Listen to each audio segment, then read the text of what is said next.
Hey, and welcome back. This is video number 6, which is stage number 2, and this is the stage on creation of how-to videos.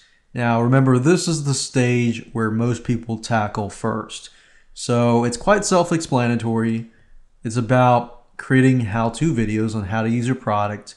But another thing that you want to keep in mind is this stage is really good for using these videos on your sales letter, for your prospects who are interested in buying the product, and so forth. Let's do some quick brainstorming, even though it's pretty self-explanatory. So I want you to think, how do you use your product from start to finish?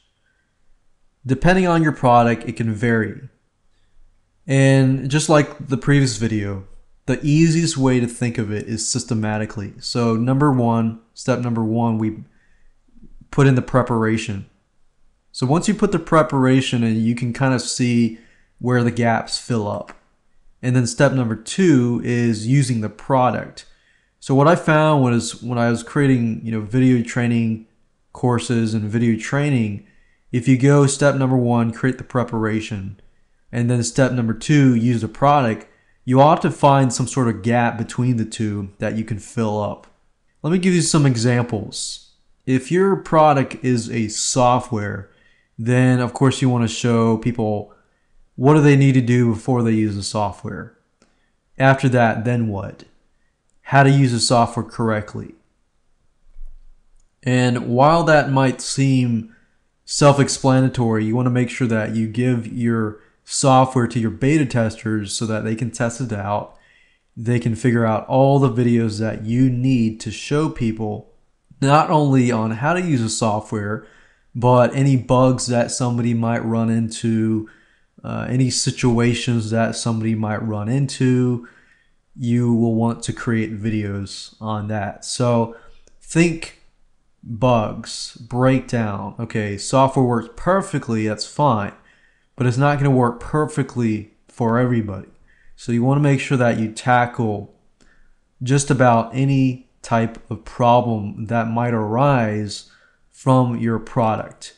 If you have an ebook, obviously you want people to read your ebook, but with this case, it doesn't hurt to show people how, not just how to read the ebook, but how the ebook works.